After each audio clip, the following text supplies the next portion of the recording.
Okay, I guess we're rolling. This is the December 17th, 2025 meeting of the Dunn County Planning Resources Development Committee. All members of the committee are present, so we do have a quorum. Would anyone care to make a motion to approve the minutes from December 3rd? Treasurer Morehouse, or motions, seconds? Any discussion or amendments? Okay, all in favor of approval, say aye. Aye. All opposed? The minutes are approved. Public comments related to the agenda. Since the comprehensive farmland preservation plan is on the agenda, we'll consider that to be appropriate topic also, and that's also listed under public comments. So I know we received a couple of comments in the mail that will be forwarded as our policy indicates to the committee members. But are there people here who would like to provide public comments for the meeting today? Okay.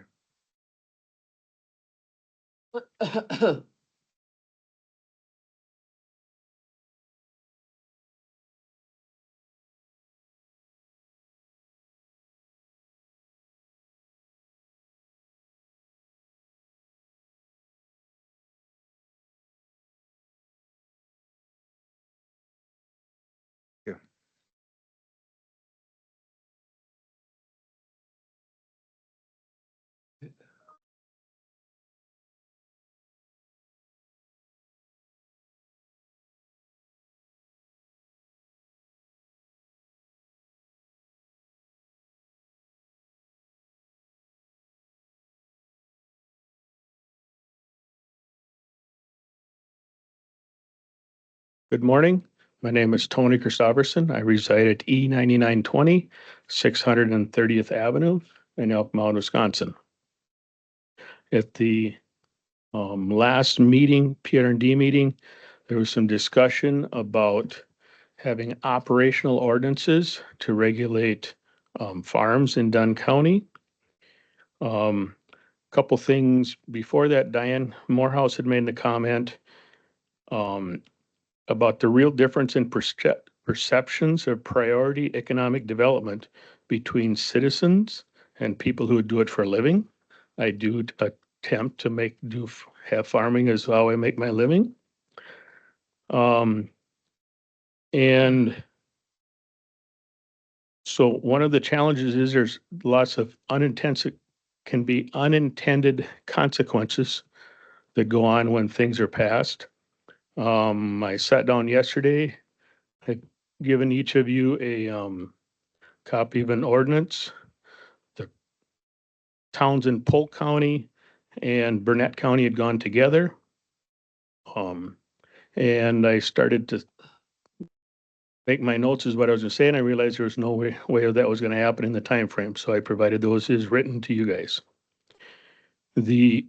One of the things that goes on is as time goes on, all businesses tend to expand, especially those that are producing commodities. If you think about shoulder surgery is done one at a time. There's no way you can do more than one at a time. If you're teaching to a classroom, especially in a university situation, you don't normally provide the lecture to one student at a time. You keep expanding the lecture hall till it's more efficient.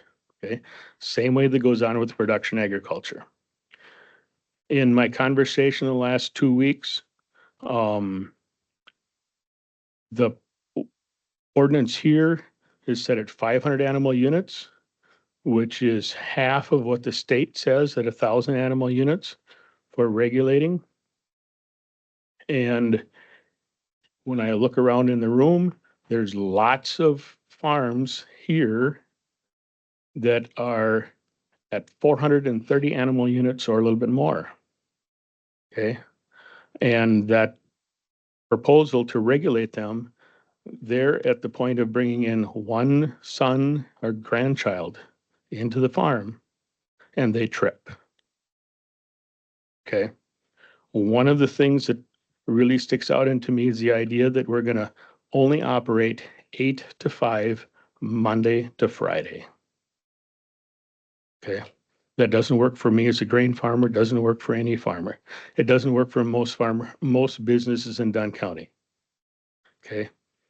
Are we going to be fair across Dunn County then and say that the Pioneer Grill and Saloon and Jake's Supper Club doesn't have business after 5? I don't want to cut you off, but I do want to point out we do have some limitations on time. Yep. And this topic is suggested as a possible topic, so we don't have anything that we're looking at. So just to make sure you don't give us the whole dictionary. Yep. Before we really need to get into it deeply, if we Okay. ever do. So anyway, so I guess I'm opposed to any sort of operational ordinance. Thank you. Okay, thank you very much.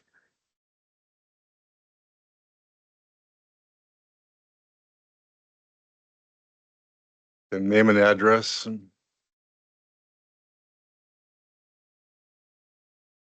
I'm Kevin Gilbertson. I live at E9901 560th Avenue, Out Mound.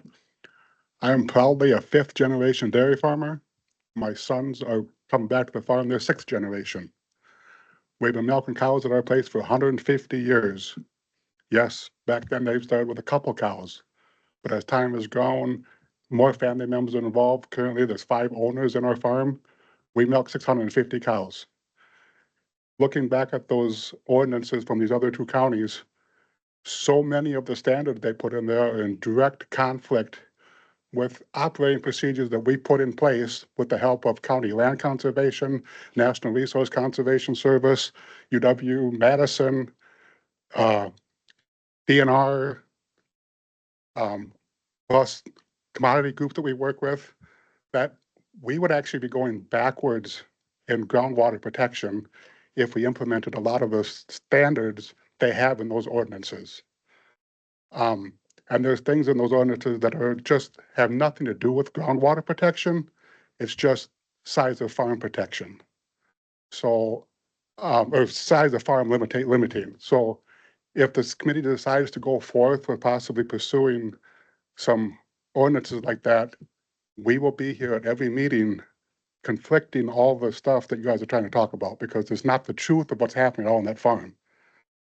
So you can't arbitrarily just pick a size of farm and say bigger than this is risking polluting our groundwater when a smaller guy isn't. Just one example of that is when all of our neighbors in our area were small farms, we all pastured cattle in Elk Creek. Now, I know Elk Creek is in Chippewa County by us, but we pastured cattle in the creek. We spread manure year round. We didn't do any of these things to protect groundwater or surface water. Elk Creek was basically dead as a trout stream. Now it's a high class trout stream that everybody fishes because we've gotten the cattle out, we've confined them, we've implemented procedures to control runoff, groundwater, and surface water protection. So just keep that in mind. Thank you. Thank you. And I hope that if we do talk about it, that you will come. And I think the committee has always been and will continue to be, totally aware and open to the concerns you raise. Next person.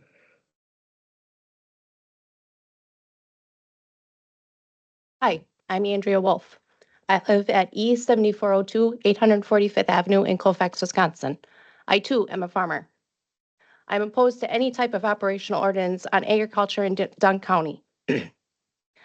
Operational ordinances will cause undue financial and time burdens on me, my friends, my family, my neighbors, and some of your friends and family and neighbors as well.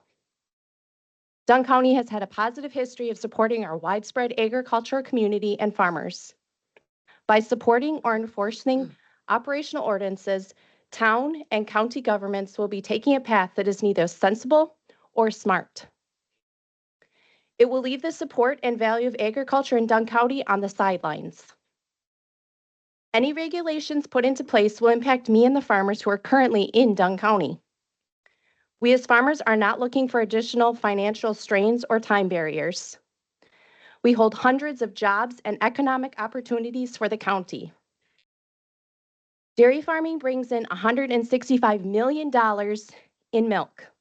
That is the largest single commodity in the county.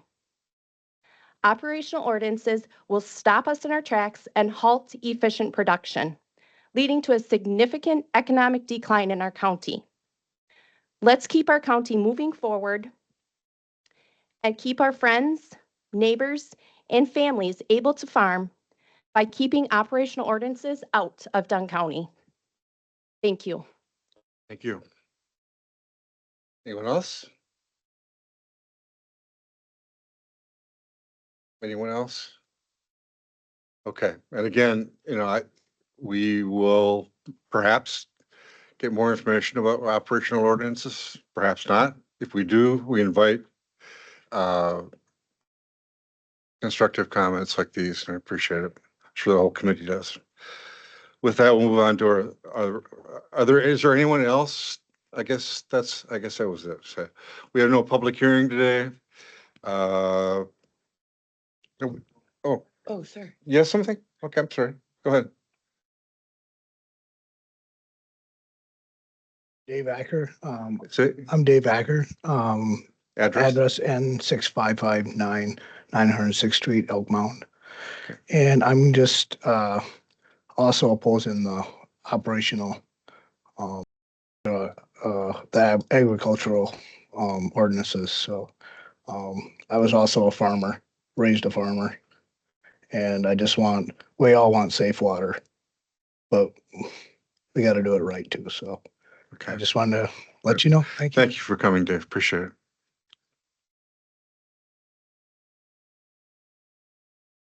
Okay.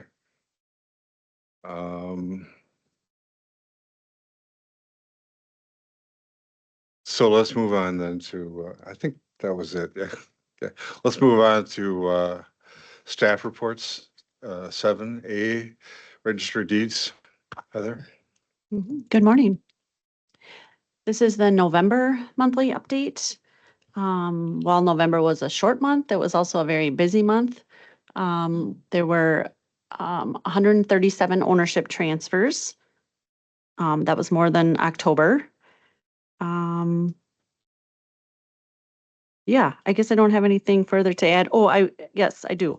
I did update the online access agreements and sent out those contracts to increase fees for our customers for the online access. So those went out and slowly those contracts would take effect February 1st of 2026. So slowly getting some of those back. Customers are signing on. We have a few cancellations, and that could just be based on usage. They're not using it at this time. So there were a couple cancellations, but yeah, so working through those agreements. That's all I have. I guess I'd wish you happy holidays, Merry Christmas too, if I don't get a chance. Thank you. Any questions for Heather? Okay. Thank you.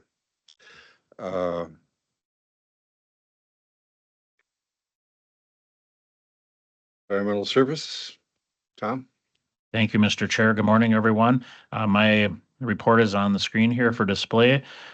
I need to say the month of November was, I believe, the busiest we've ever had with respect to certified survey maps. I didn't go back. I wanted to did not get time, but I wanted to go back, track our records as far back as we have.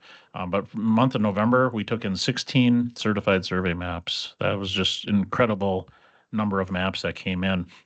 So you can see where the resulting parcels were created by township and the number of acres. So Colfax led the way with 7 new parcels being created, resulting in 80.83 acres. So, and then you can see the other various townships. So it was a very busy month from land division standpoint. In addition, 11 maps of survey came in for review and filing, and we worked on 15 public land survey system corners. So I don't have anything else to add unless there's any questions.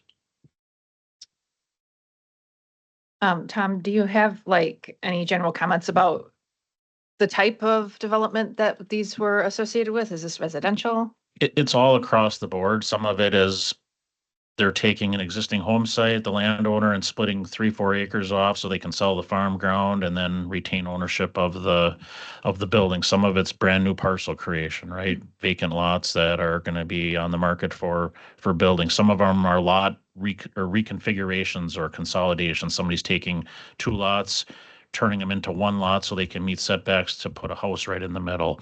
Some of it's adjoining landowners trying to adjust their common boundary line by doing a new certified survey map. So it's a whole variety of different reasons. Mhm. Okay. Any ideas about why now? I don't know. I think that, the weather was certainly nice this fall, and maybe some of it's for tax reasons. They want to get things done before the end of the year. I'm not sure, but it's been very busy. It's good to see, actually. Yeah, It's it is keeping the private surveyors very busy. So. Thank mhm. you. Yes? Okay, thanks, Tom. Good morning. Yeah, I think Tom's, there we go. Again, with his certified survey maps coming in, that zoning department also reviews them. So on zone townships, we would not review unless there are shoreland areas. So equally, town of Colfax, for example, I think of the 140 that was split into 4 parcels. So in easy land division with road frontage, so I suspect, and that was a woodland property, so I suspect that would be residential use, to add on to Monica's question. Overall, November was a very busy month. Our staff continued to do inspections. We have 2 sanitary inspections yet today. Last week during the cold weather, we had staff doing inspections. Systems are still going in. Plumbers are finding a way to install, especially in-ground systems. The frost isn't there as deep yet.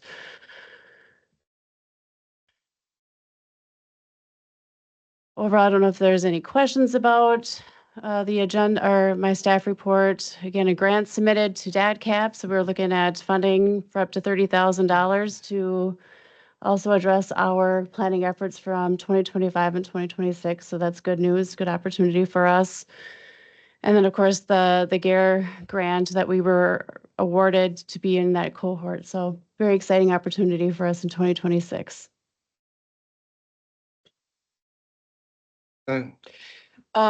Tammy, I wonder if you could talk about point number 2 here on your report, met with Dunn Energy, et cetera, et cetera. Can you elaborate on that, please? If you can. It was just a general, in exploring their different operations, the facilities that they have. So, and what expansion or opportunities they can explore for partnering with other businesses to provide better services, diversify their services. So looking at like the ethanol plant, their other substations, the solar fields, what other kind of uses would be allowed in those existing permitted areas. Okay, thank you. Mhm. Talk a little bit about, or maybe Diane could too, about the grant that we've gotten, what the expectations are. This is a really, really cool opportunity for Dunn County. The expectations are that this subgroup meets once a month. So, and then we also will probably meet additional hour before or after just to do our homework assignments. But it's really a collaboration opportunity for us. I did send out to the committee the other communities that were also included in this grant opportunity, and I can share them with the group now. But ultimately, Dunn County was selected out of 8 teams, so there is a correction there. It wasn't 6, it was 8. So we're going to have the opportunity to collaborate now with Albuquerque, New Mexico, Cabarro, North Carolina, Charlottesville, Virginia, Denver, Colorado, Eugene, Oregon, Montgomery County, Maryland, Washington, D.C., and Dunn County. So it's a really great opportunity for us to collaborate once a month with those entities on planning efforts. And it's a great timing as we have our planning activity going on in Dunn County. Thank you for putting that together. That's an amazing, it's amazing that Dunn County got in that group. It's, Man, Mr. Chair, my congratulations to you. I mean, I personally had nothing, whatever to do with the grant, so this is all down to Tammy. well,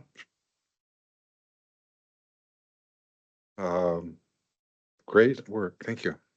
And I would add that we would welcome, I think that a question had come up about, just because we have a team, doesn't mean that other public entities or any interested citizen can join in those sessions, right? It's the more that we can share and collaborate this information, the better. So I think that opportunity is welcome to observe, be in those meetings with us. And I just would need to know ahead of time so I can make sure we have space reserved that's large enough for everyone to be in the room. Okay, thank you. Anyone else? Okay. Chase. Morning, everyone. The Land and Water Conservation Division reports in the packet. Just a couple highlights.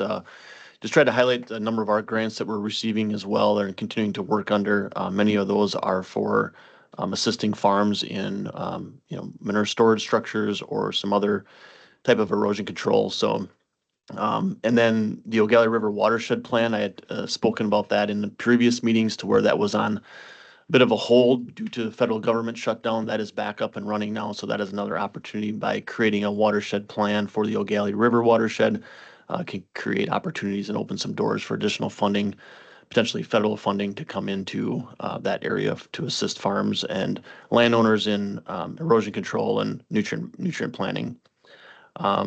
The one other thing to talk about, there's more on the agenda later regarding our land or water plan. So I can address that at that time.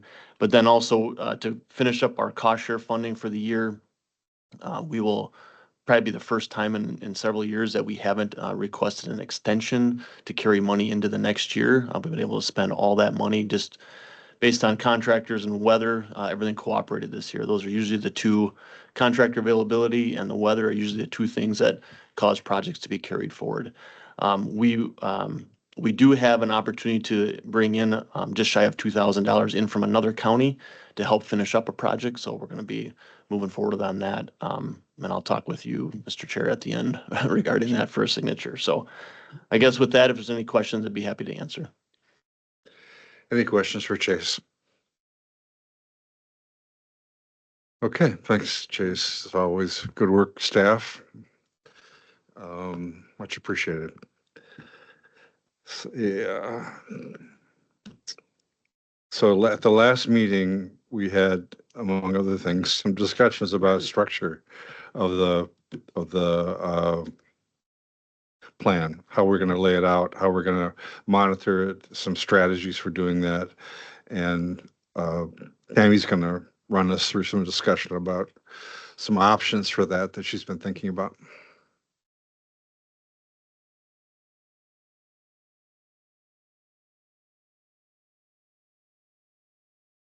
All right, I'm going to try to zoom in here. There's that challenge.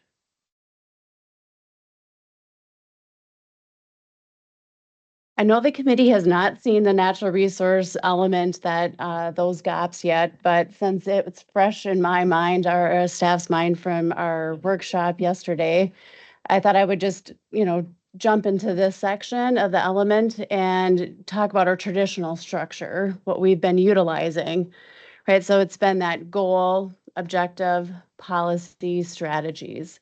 And it's appeared in different forms as we presented to the committee. And I feel the approach right now has just kind of been this massive data dump, right? It's everything in the kitchen sink that we've been throwing out there as far as goals, policies, strategies.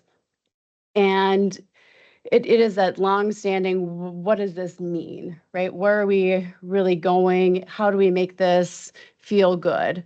So I had an idea last night about our New Year's resolutions, right? Trying to make that, connection of, right? My goal is to be healthier, right? And how does that relate to our comp plan? A comp plan goal. So, so if we go with the standard goals, objectives, my objective is to improve physical health, right? And overall well-being. My policies are going to be to eat better, exercise more, and get enough sleep. My strategies, go to the gym or join the gym, cook more meals at home, walk more, drink more water, and reduce stress. You should add two staff employees to your department. That too. Exactly. Everything is true, right? But how confident are we in me to be, like in that goal? Am I going to be successful? So there's no really guidance to that.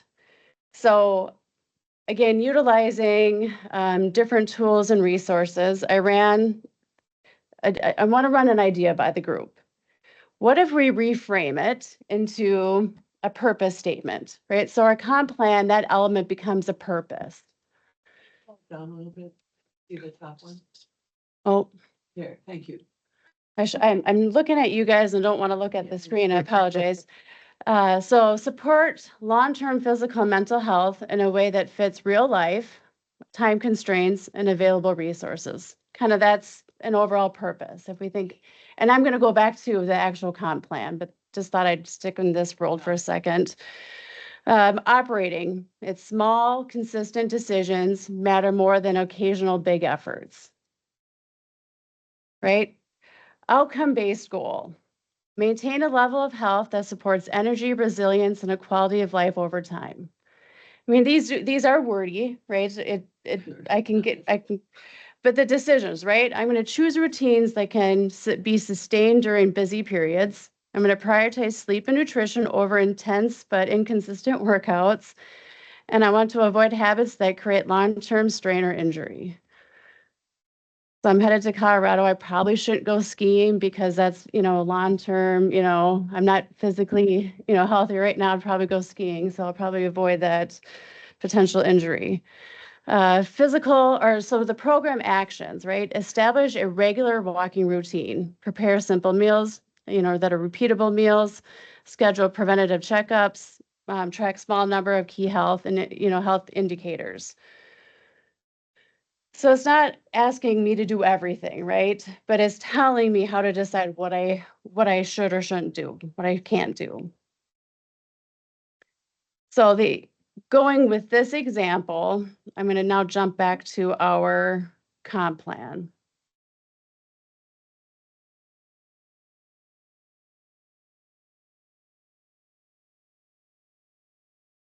First saying why, right? Why do we have a comp plan and what is the comp plan? What do we have to do, right? From a teaching standpoint, what do we have to do? So state statute says we have to have a purpose. So it actually breaks down each element and it recognizes that each element operates, slightly different, right? So issues and opportunities is going to have a purpose. It's going to have content and an intent. So it doesn't say goals, objectives, policies, strategies. So to recognize that we do have flexibility. If we go to the agricultural natural resource called, that element, it has a purpose, it has content and intent. So just to set that we don't have to have GOPS, that traditional method that we've been approaching.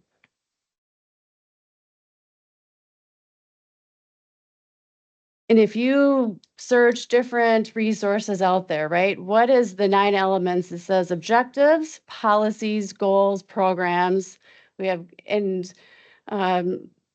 luckily, Scott Frederickson shared their guiding principles to their comp plan that was, so theirs is goals, objectives, policies, and what those mean. So, but they generally are going to mean the same thing, right? Goals are that broad, overreaching statement. I look at goals and objectives very similar, right? It's the goal is overreaching, and the objective maybe gives it a little bit more detail to it. Policies define the guidelines based on the town of Menominee's comp plan. They don't have strategies, and maybe strategies become part of the implementation section. I don't know. But ultimately, the framework goes in different ways. So based on that, if you guys are tracking so far, I took our traditional natural resources, right? So this is the current proposal. Goal, protect, restore, and responsibly manage Dunn County's land, water, and natural resources. Right? Objective 1, protect and improve water quality, quantity, policies, strategies.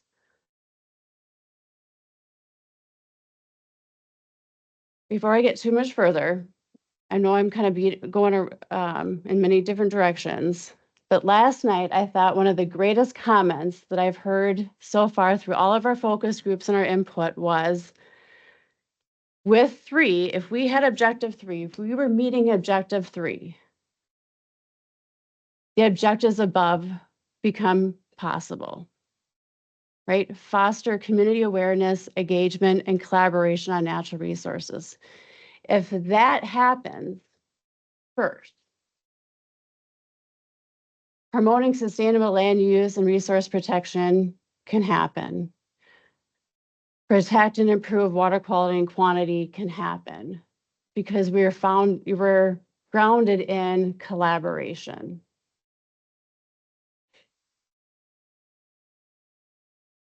You're tracking me so far. So what if we start developing operating principles for each element? So I'm just going to jump in, so purpose is great, but the operating principle really is a shared stewardship enables lasting resource protection.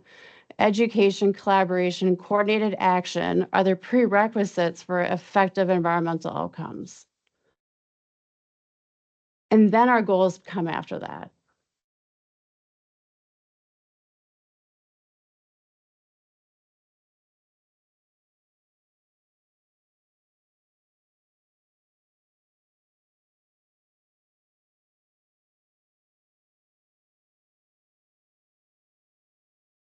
So what I'm trying to, highlight here is going back up to the question, what is the county trying to achieve? So our traditional gaps are implied across multiple sections. If we go with the structure that I'm proposing or suggesting to the group, I guess I'm suggesting that we explore further would be is this stating our goals clearly, clearly defining policy and how those decisions are made, what matters most, being our priorities are clear, and are being grounded in a foundational principle that collaboration is essential.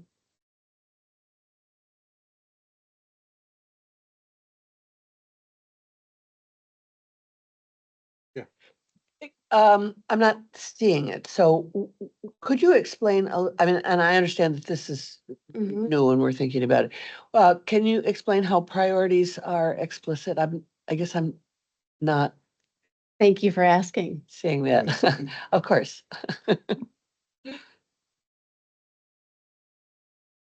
So what if we take a scenario called large-scale warehouse development?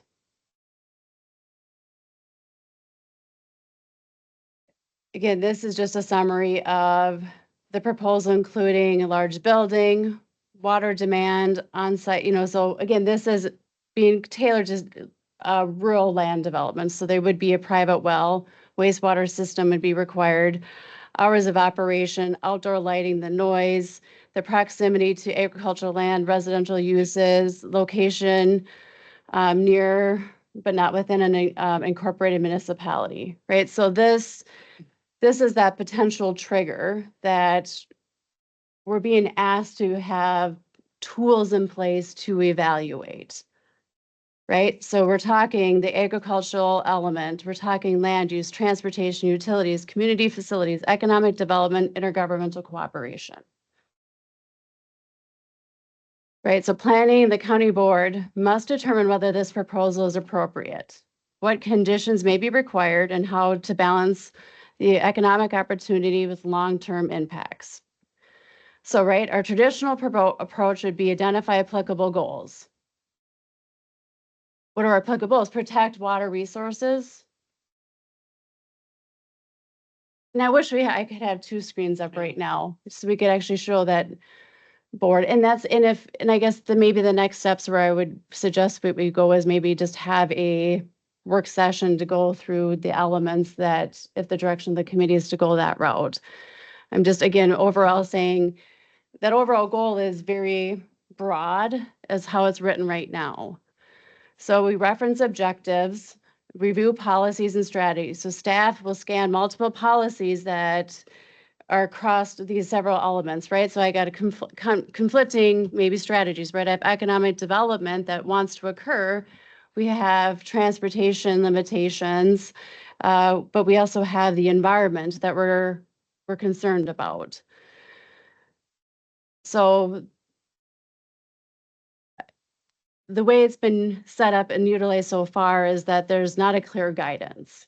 I think that's the frustration that everyone is seeing with our documents now. So decision-making relies on interpretation, a lot of interpretation, and not clear expectations, right? Perceptions. So if we look at that streamlined approach, we look at that operating principle, right? Long-term resource protection depends on coordinated decision-making, informed analysis, and collaboration across the jurisdictions, right? So it's saying that we're trying to be collaborative, transparent in our decision-making. Does the proposal protect water quality and quantity given its scale and water demand? Right, so these are the questions that we can start asking. Does the location design promote sustainable land use and minimize impacts on productive lands and sensitive areas? So and I didn't build this out for every element. Again, are groundwater recharge areas and wellhead protection zones being avoided or mitigated? Right, so this means that we're actually looking at wellhead protection, not just saying it. We're looking at groundwater recharge areas, not just saying it. Is water use scaled appropriately to available resources? Are impervious surfaces, erosion, stormwater impacts minimized? Does the site design reduce fragmentation of agricultural or forested lands?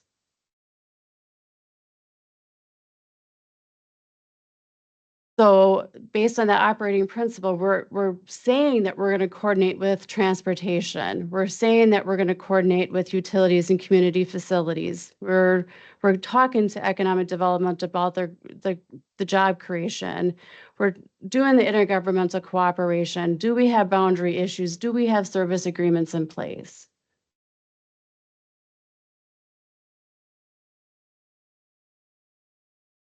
So based on the policies that coordinated review, we can look at alternative site locations closer to existing infrastructure. Again, this is very, I'm not trying to imply anything by this. This is just an example of, we could look at alternative sites perhaps.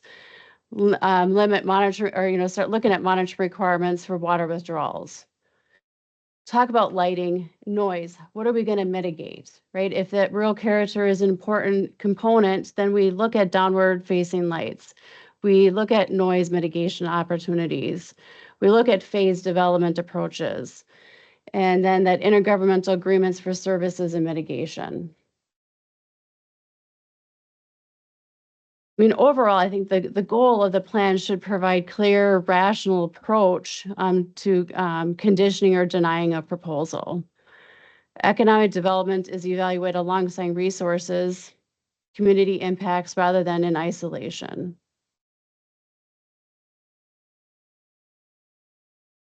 So I had tried to put luckily we had these wonderful tools at our fingertips now because I couldn't do this, quickly. So I put my kind of concepts in there and this image came up, right? So it's, again, hasn't been vetted by anyone yet. So it's really just that project review, right? The key questions, county goals and policies, right? Does it align with the county's, goals and policies? Are we evaluating those impacts, the traffic, the water, the environment, the real character? We're looking for that coordinated input, decisions and conditions.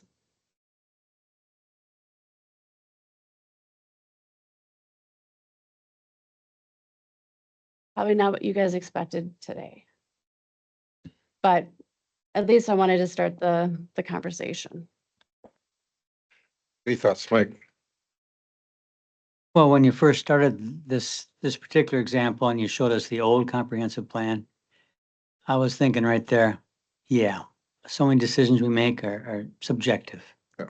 And I remember in particular one case where we denied something and we're citing different parts of the comprehensive plan and they're both valid. So any change towards what you're talking about, I would like to explore. Yeah, I agree with that. Yeah. Me too.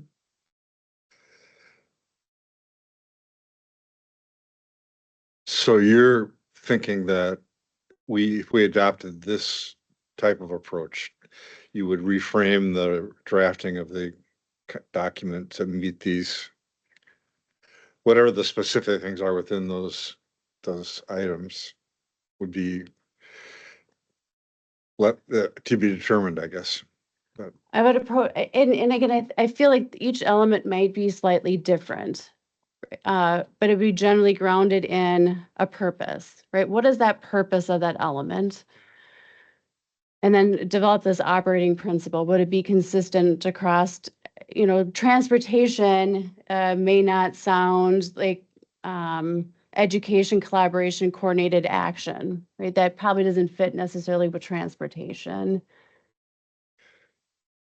But it'd be, adjusted, accordingly. But I would say we would develop an operating principle instead of a goal that's traditional, or it's a vision. Vision and goals kind of that, and then we develop our goals really become our outcomes.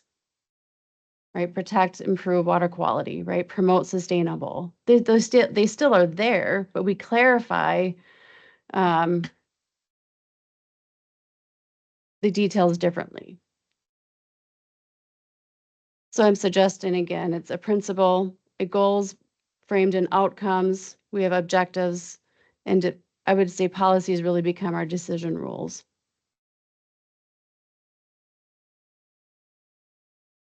Would it be possible for us to, not fully, but to kind of work through a real example from the work that's been done on the comp plan so far? I think that would give us Yeah, I more agree. evidence to say, yeah, this works, or maybe it needs to be modified. That would be helpful for me.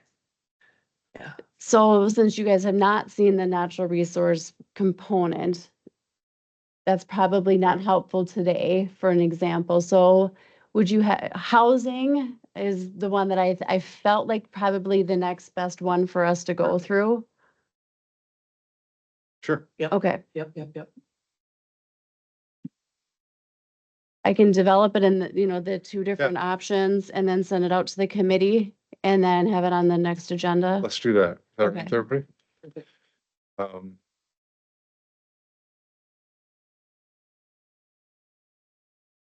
Any other comments in general? Mike, you had some thoughts, I know, before the meeting about. Just the operational principle in the beginning, it's kind of like a little summary in a way, executive summary or whatever of the whole thing, rather than 2 or 3 paragraphs in the old one.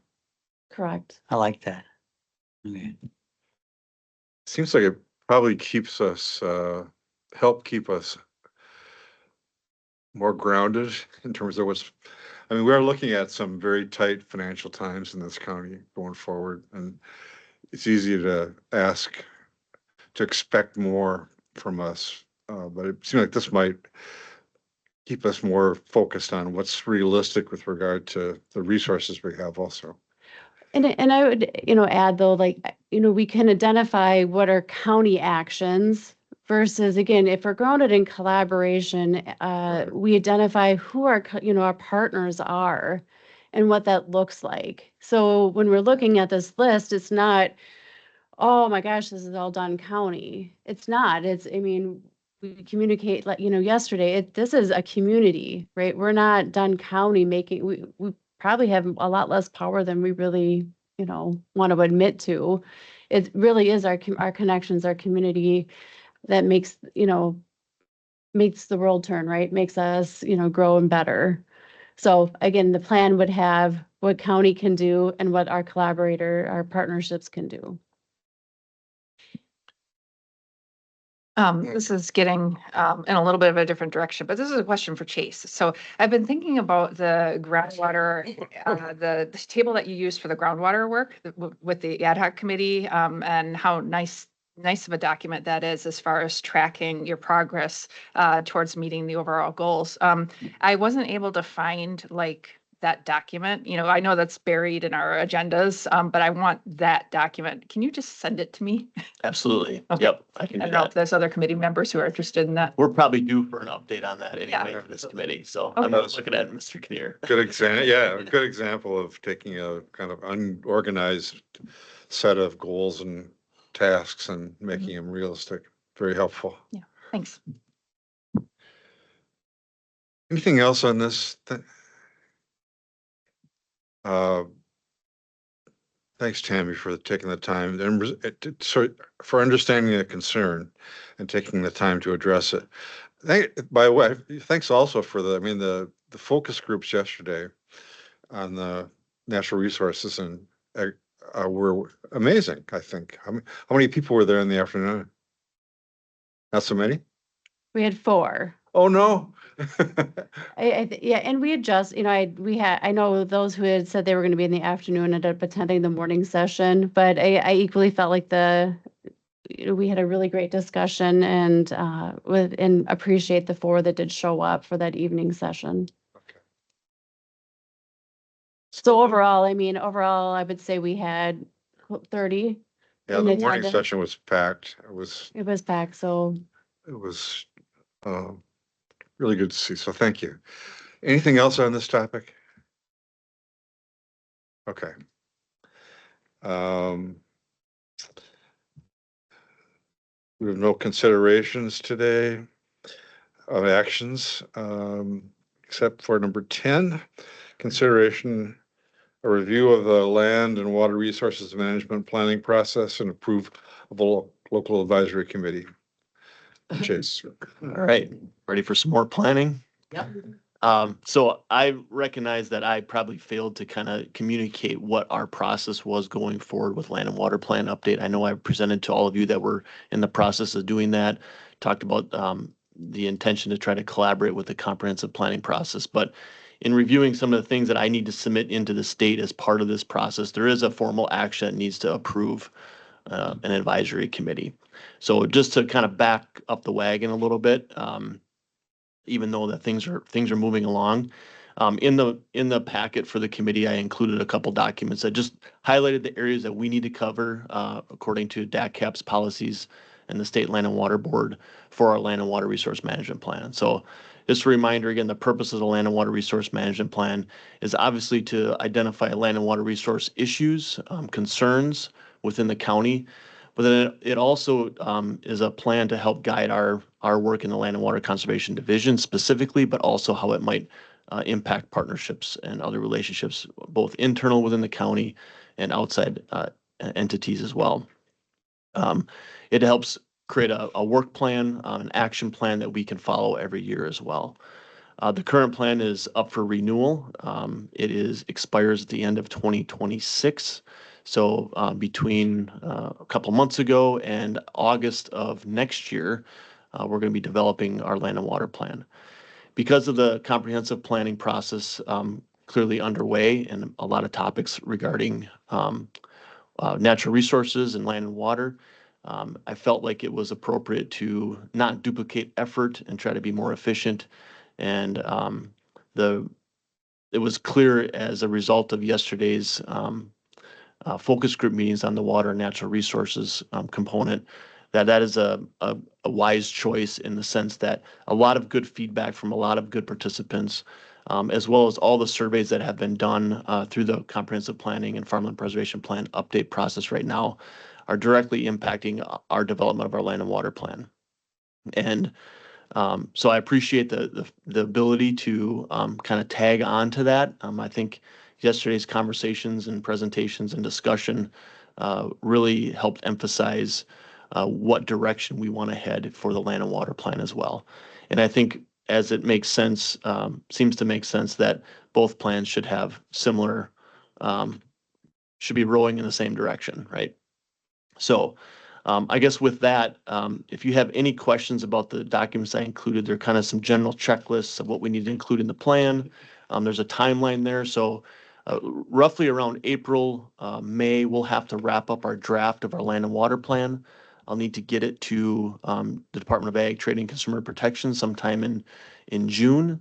And then in August of 2026 is when me and at least one of you are invited, Land Conservation Committee Chair is invited to present our land and water plan to the State Land and Water Conservation Board. So this happens, once every 10 years, once every 5 years is an update.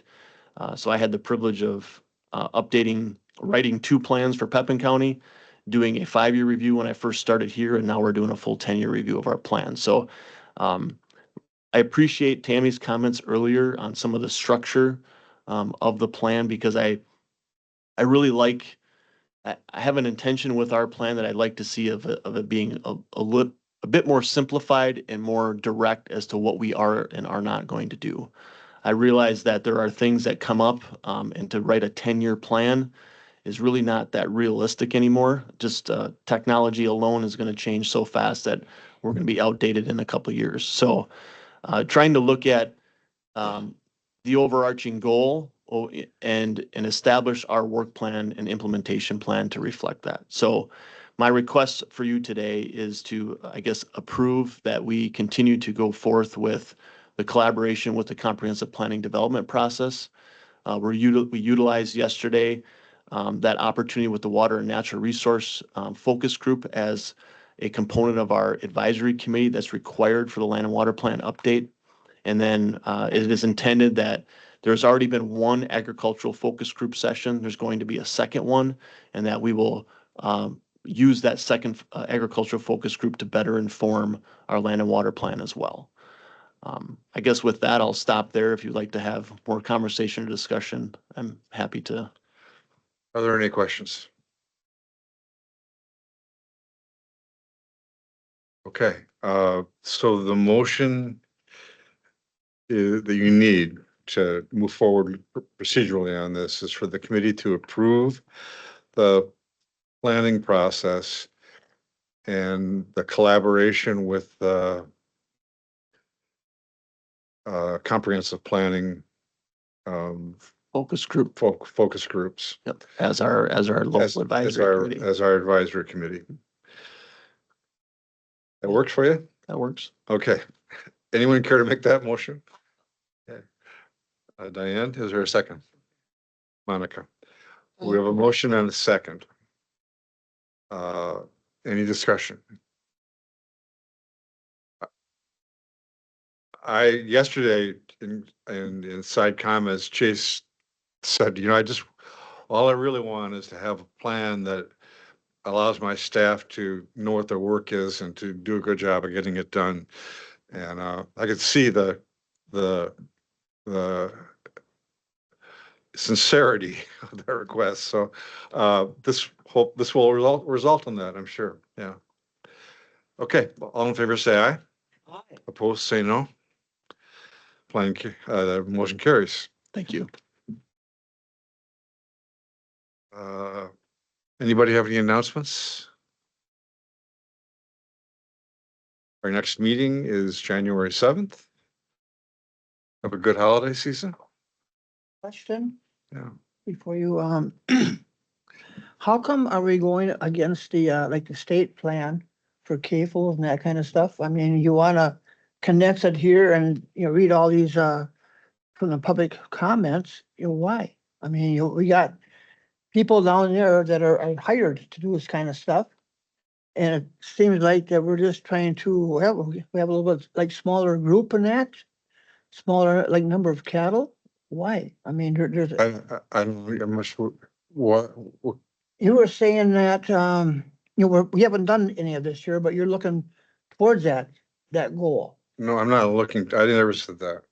Well, then I misunderstood you then. No, well, I don't, maybe that happened, Gary. I don't know, but I don't, let me just take, it's okay with the committee, take the time to clarify this. Yeah. So, cause I know that,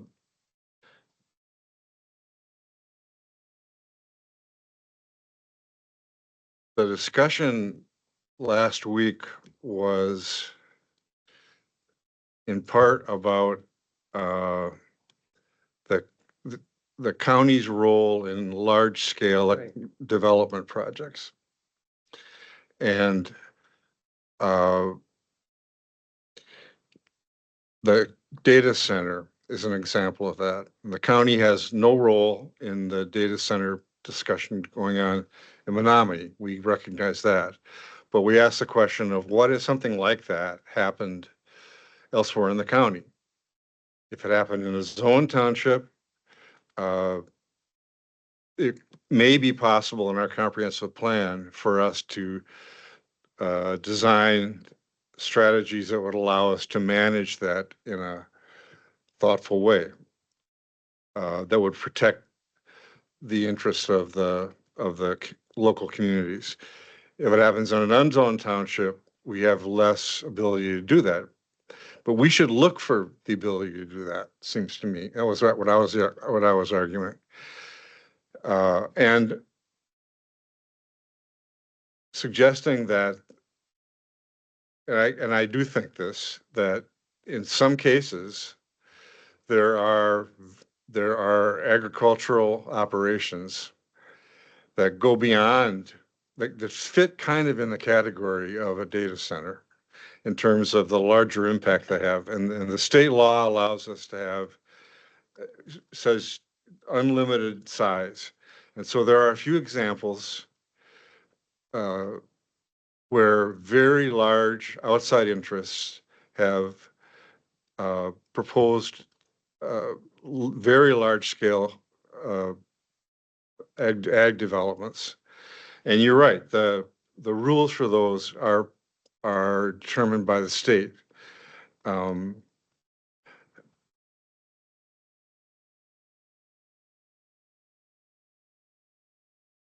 My concern is if there are towns, and because the county can't do this, but if there are towns that are concerned about the scale of those very large and unusual developments, which we may be seeing more and more of as agriculture changes very rapidly, then it might be worth considering as a community